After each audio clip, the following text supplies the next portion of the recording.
Hey friends, good morning. I want to talk about language and two words that are quite important to me, descriptivism and prescriptivism.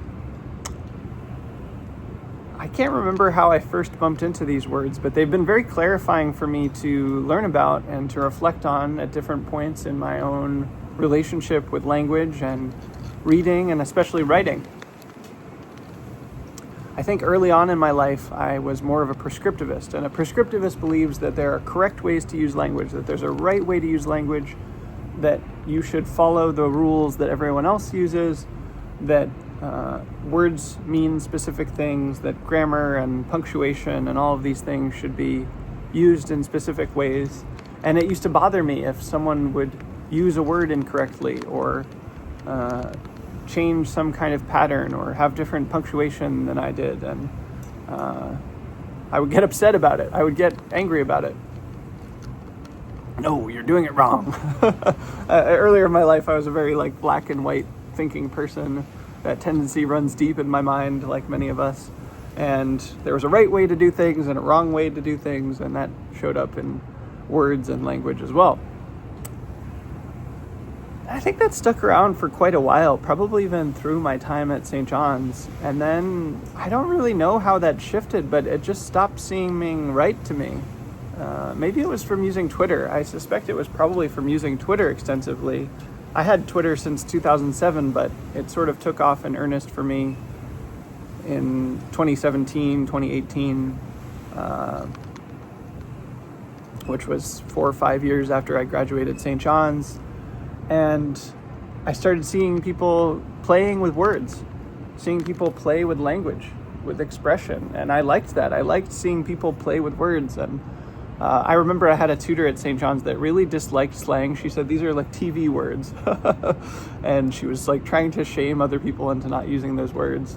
And, she had many virtues, but I think she was wrong on that count. And to me, slang is the life of language. It's what's fresh and what's new, and it also embraces our ability to play. It's not just using the words other people use, but embracing your own ability to create new words to describe what you're experiencing, what's contemporary to you.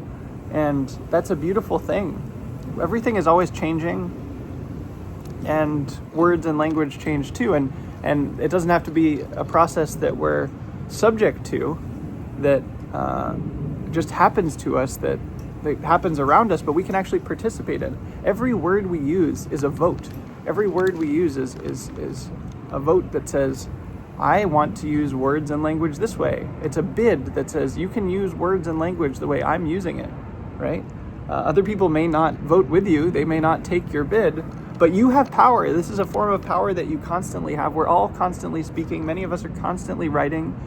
Even if you're just sending text messages, not publishing, not tweeting, that matters. Those words matter. And I believe that your actions matter, and that words are actions, and therefore that they matter.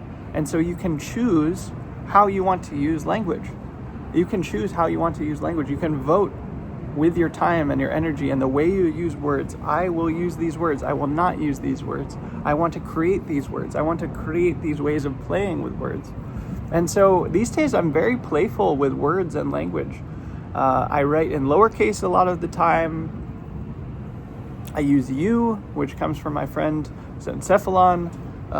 U as one letter, which indicates respect. The letter I is one letter and capital, whereas Y-O-U is 3 letters and lowercase. And that sort of subtly indicates that you, Y-O-U, are less important than I am. But you is a practice of saying I respect you as much as I respect myself. And it's a state of mind that you can practice through using the letter U. I also love inventing words. I love inventing words. If there's an experience that I have that existing words don't quite describe, don't quite fit, don't quite match, then I'm looking for a word. I'm looking for new phrases to see if I can find that. And I have a glossary on my website, taschen.com/glossary, that I love so much, of words that I've either invented to mean specific things, or words that I use in very specific ways to mean very specific things, that even if it's in common language, I have a specific meaning that I want to make sure to indicate, that I use consistently with that indication. And so I vote with my feet, I vote with my tongue, I vote with my fingers as I type. I vote with the words that I use. This is how I want to use language. And that's so powerful. That's so powerful. One thing I notice a lot is that people use words in unkind ways. And I want to be kind. I want to have a loving relationship to other people, to myself. And so I can choose to not use unkind words, for example. And that just happens all of the time. Same with memes, right? Sometimes there are memes that go around that are very funny, that people like, but they're cruel, they're unkind. And so I just don't use them, right? Sometimes you'll see tweets where people say, oh, we should not use this meme. It's no good, or it's gross, or it's mean, or whatever. And even saying that is a use of that meme that sort of furthers it. So you can just vote and say, I don't use that. There's many memes, phrasal memes, words, images I just don't use. And you wouldn't know that I don't use it because I'm just not using it. And I'm not voting that way with my time and energy. And that works well for me. Instead, I put my words and language and effort into things that I believe are good for me in the world. And I like that. It feels better that way. It feels like a thoughtful, holistic relationship with language. And as part of that, having the willingness to invent new words, invent new ways of playing, to come up with sentences that are ungrammatical, for example, but really render a certain feeling or gestalt or vibe in a way that I want to communicate. That's allowed. It's not high school anymore. You don't have to write 5-paragraph essays. You don't have a teacher that's going to give you an A or an A+ and decide whether you can go to college or not. It's your life. It's your words. It's your language. You can use it any way you want to. And it's valuable to be able to reach other people and to communicate to other people. If you change language too much, if you have too idiosyncratic views, then you may not be able to reach them. But you can find your own relationship with that feels right for you. And you can vote for how you want language to shift over time, how you want culture to shift over time. And being thoughtful about this, being careful about this, being considered about this really matters. And especially for those of us where language and words are an important part of our livelihood or our gifts, I think it's really worth considering a more playful approach. There's something I love about River, for example. He's one of my writer friends, the Wilderless.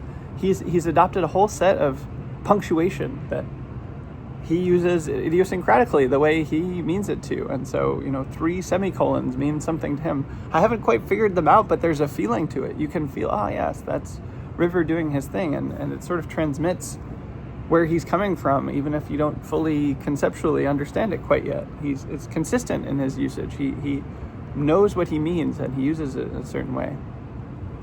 For me, I've actually done this with punctuation with heart emojis, right? If you text me or you see my tweets, you'll see a lot of them end with heart emojis. And I use different heart emojis to convey different meanings, right? Red is just generic love, metta, friendliness, kindness, goodwill. Purple is like, oh yes, there's some pain in my heart. There's sort of hurt here. There's feelings. There's compassion. And I'm showing that through my punctuation, right? And I might use other punctuation marks in other contexts. I have a internal sense of what they mean to me, and you can kind of work out, if you see me using an unusual heart emoji, what does that mean? What's being connoted here? It just makes language more fun. It makes it more playful. It makes it more one's own. And so I think descriptivists have more fun with language. I think they have more power with language. They have more capacity. I think the steelman for prescriptivism is something like, we live in a society and it matters how we use words so that we can communicate with each other, that we have norms about how language is used. And that's a valid perspective. I could see why someone would say that. But for me, descriptivism has been much more fun. It's been much more playful. It's been more empowering. It's been more liberating. And I like what I write more. I like the way that I express myself more. I like the sense of possibility that I can say what I want, that I can come up with new things that express my heart even better. And I like what comes out of me when I'm willing to break rules, when I'm willing to not be beholden to old ideas of what it has to be, but instead invent my own and use language in ways that I find beautiful and aesthetic, that I find express what I'm trying to say. I'm the one saying it. So it works for me. That's how I think about it. I'd be curious what you think and would love to hear from you.